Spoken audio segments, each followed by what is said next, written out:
Well, we got the battery pulled out of the old white Dodge over there, and we're gonna give it a shot of just changing that out, and hopefully that solves our little issue with it cranking ultra slow and then just not cranking at all. And yeah, so I don't think it's a starter because the engine is turning over, and then I got a little bit of a tip. I was talking about my little problems I was having with that white truck to Grandpa Marshall, and I was trying to figure out what my problem was, and you know, I kept thinking maybe it's the battery, but maybe it's not the battery, because I could leave it on a trickle charger all night and then the next morning it'll still crank super slow. I don't know how many different ways there were to test batteries and figure out if it was your battery that's the problem, but he said if you can put jumper cables on it on a good running truck with good batteries in it, and it cranks really quick and fires right up, then the battery is just your problem. It's not getting enough voltage, or it's not getting enough power, or even though you're putting it on a trickle charger all night, the battery could be bad enough to where it's not holding your charge to where it's making you think that it's something else. We're gonna take the battery in here and trade it out, and hopefully that fixes our problem. Worst case scenario, we get a new battery in the truck and it doesn't fix the problem, but at least we got a new battery to last us a long time more. But anyways, let's get over here and get those batteries swapped out, and then I'm gonna upload a video and then get on back over to the house.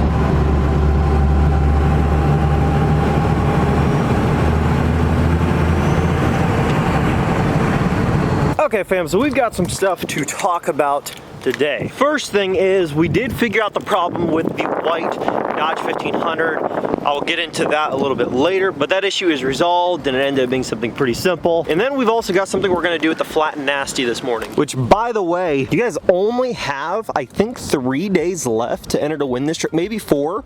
It could be 4. You've got 4 or 5 days left to enter to win this truck, plus $5,000 cash. If you want to get entered to win, place an order at lmpgear.com. I'm gonna do a cold start on this thing because it has not been moved in, I want to say it's been, look at all the chickens, holy crap, it's a chicken army. This thing has not been moved in probably 4 or 5 days now, 5 days, and it's, I think it's about 28 degrees this morning, 30 degrees, somewhere in there. It's pretty chilly, not bitter cold, but it's pretty chilly, so I'm gonna find a perfect filming rock. Let's get her cranked over. Now when I crank it over this time, last time I did a cold start, somebody was like, oh, it takes 10 seconds to turn over, it's so reliable. I didn't pump the throttle at all. Normally when you're cold starting a 12 valve, it's not a bad idea to give the throttle like 2 or 3 pumps in to just give it a little bit of extra fuel when you're turning it over, and then it'll fire up.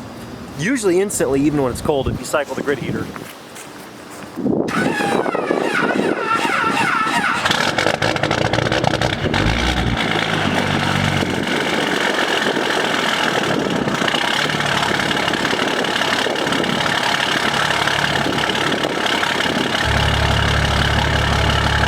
Pumped the throttle a little too much on that one, but it fired right up. You see what I'm saying? If you can hit the sweet spot in the throttle, the thing will just crank and just fire instantly.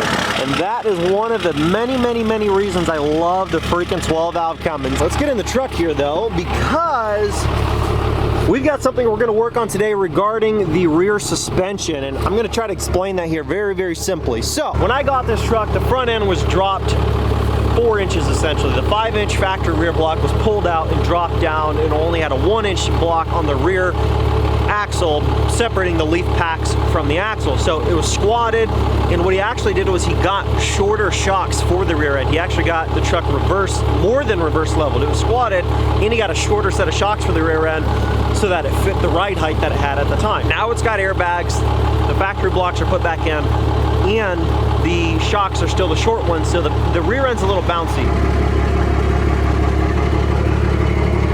Pretty much completely extended right there. Since it's fully extended, when you hit bumps and stuff going down the road, that rear end, it doesn't have a lot of shock absorber left to actually absorb the bumps. It's just not ideal. However, we do actually have some Bilstein 5100 series that we're going to be putting on this thing today, but I want to take it for a ride first so you guys can kind of understand like what it's doing, because this can apply to people that could have blown shocks. Your rear end, you could have blown shocks, and maybe your truck went from, at least for an old truck, you know, riding really good to, you know, the rear end's like bouncing and it's making a bunch of vibration and stuff, and it could be a bunch of different things. You know, you could have completely unbalanced tires, you could have a horribly balanced wheel and tire setup. You could have other kinds of bad stuff creating vibrations and stuff, but I'm talking about a light bounce in the rear end, you know. And now, like I said, if this thing had a trailer on the back end and kind of compressed it a little bit more, maybe it wouldn't be as bad. But day to day, most of the time you're not hauling a trailer, you're just driving back and forth to work, from here to the farm, whatever you're doing, you're not always gonna have a trailer. And so you're not always gonna have those shocks compressed, which means it's just gonna get really annoying really fast. And they could either be blown, or in this case, they're probably just too short, which is causing it to ride like complete crap. So what we're gonna do, take you on a quick drive so you can kind of see, when I hold the camera, you can kind of see the little bit of bouncing in the rear end. It kind of bounces in the back, and it kind of sends a vibration up to the front of the truck when that happens. Let's get on the road and show you what it's doing, and then get these shocks installed and show you what it does afterwards. The truck does also have airbags in the rear end with 30 psi pressure in them. That's also going to cause a little bit of vibration in the rear end if you don't have great shocks, or they're not quite long enough, or you just have your airbags way overinflated with absolutely no load on the rear end. This truck did that same thing before I had the airbags on it, so the airbags aren't really the problem. Camera won't focus. Come on, come on. There we go. So just kind of focus on me, and I'm gonna hold this camera as steady as I can. We're going about 45-ish miles per hour right now.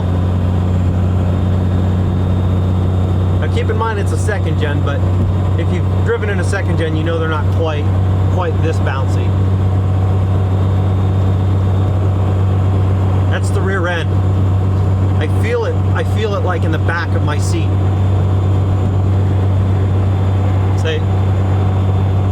Now I can try to hold it as steady as I can. That's about as steady as I can get it. Yeah, bouncy in the rear. So not the funnest thing in the world. So here's the shocks that we decided to go with here. Bilstein 5100 series.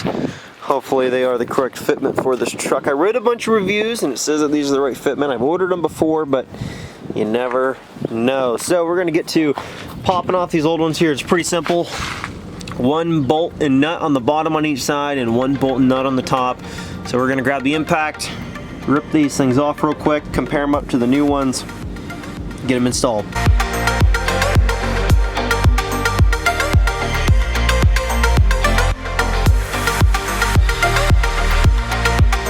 Yeah, so where this shock was hanging out, you can see there's a teeny tiny gap now. It was only sitting at about, let's see, right there. Well, no, you could kind of see it ending. So it's sitting right about there. That's where it was sitting. Another ½ inch and it's fully maxed. So I'm going to take out one of the new Bilsteins and compare it in size. If you want to pick up one of these super sweet L&P coats, lnpgear.com, pick one up. Oh yeah, huge difference. Huge difference. So here's the new Bilstein, and it's even compressed right now. Not fully compressed, I don't think, but it's compressed. And it's the same length as this one, fully decompressed. This one here is compressed still, and it's that size. That's crazy. So what I'm actually going to do is take this strap off, compress it just a little bit more. Took that off. Let it extend out a little bit. There's the difference. It's not tons, you know. It's not tons, but 2.5 to 3 inches longer, the Bilstein. But it's also fully extended. So when you actually compress it some, which I got to get it one bolt in the top to pull up the bottom and do that.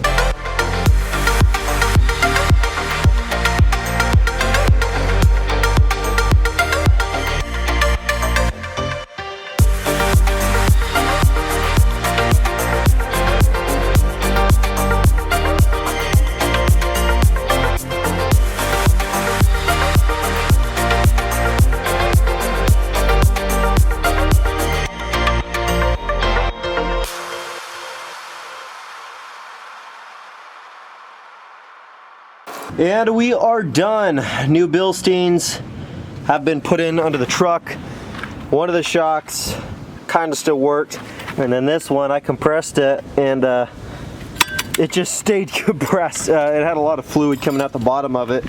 So that one was bad, and it was fully extended as it is.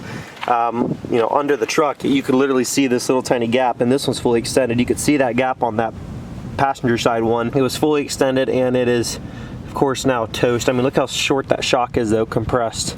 It's maybe 14 inches total. But yeah, so we're gonna get this thing on the road, take it for a little test drive. And by the way, I don't know if I told you guys, but 25X entries are now live for this thing. And this is our absolute best deal for the entire giveaway. And the giveaway does end on Wednesday, November 24th. The day before Thanksgiving is your last chance to enter to win this truck. So you don't have very many days left as it is. This is your best entry multiplier, the highest one of the entire giveaway. Giveaway's ending in a few days. So there's no sense in waiting to the last minute for things to sell out. Get in while you can, because, you know, this is your best deal, and it's ending soon, so get in. So we're actually gonna take this thing down the road here and see how this thing drives now with the new shocks. Okie dokie. It's already way better, holy smokes. Now this road I'm on right here is actually kind of rough, so I'm gonna get onto a smoother one, but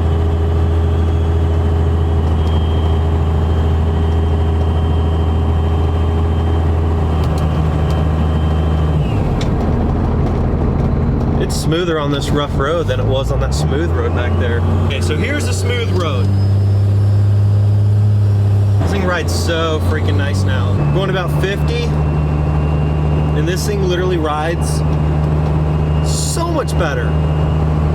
No more shaking in the rear end. Man, the rear end, it was just bouncy, bouncy, bouncy, and this is with the airbags inflated to 30 PSI too, and it rides so smooth. So buttery smooth now. I'm glad I swapped those shocks out. I knew it had something to do with the shocks, because I'm like, man, this thing has just kind of rode like crap ever since I put the new blocks in the rear end. So I'm like, it's got to be that the shocks are stretched now. They're just too short, or one of them was blown. Problem solved though, and this thing rides freaking awesome now. There's the old white Dodge, and as you can see, it's running totally fine again. Let me explain what happened. But while I explain what happened, you should pause this video, go place an order at lmpgear.com to enter to win this truck behind me plus $5,000 cash before you run out of time, and then come back. So how did the old Dodge drive this morning, Reagan? She just got back from hunting. Start good? Yeah. How long did it take to crank over? Because last time they heard it, it was like hardly starting. Fire right up instant? Yeah, pretty much, maybe 5 seconds. So yeah, so the truck, what the problem ended up being was just a battery, and that was it. So I was cranking over the truck, and I talked to Grandpa Marshall, and I said, hey, like, this thing is having a super slow cranking problem. I can't figure it out. You know, like, I put the battery on a trickle charger all day, still cranks super slow. Replaced the TPS sensor, replaced the idle airflow sensor, which did actually get the truck to run, because we could get it started and then it wouldn't stay idling unless I put my foot on the throttle a little bit, which opens up airflow and throttle, like fuel flow. So when I replaced the airflow sensor or whatever, the air idler, whatever, I don't know what it's called.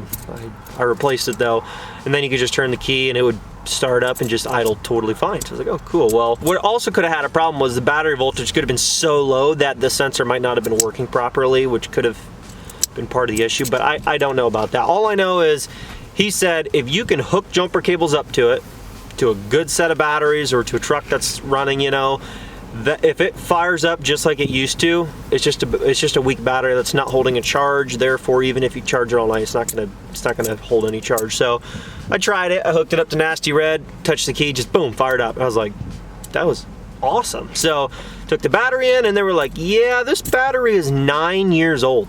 And I'm like, are you serious? They're like, yeah, this is an old battery. So the battery was actually made in 2012. They were kind of surprised that the battery in this thing lasted that long as it is. You know, it was a Duralast Gold battery. I don't know how long batteries are supposed to be good for. All I know is like in our diesels, you know, if we run like nice high-end batteries, they still only last like 5 6 years maybe, and that's about it, tops.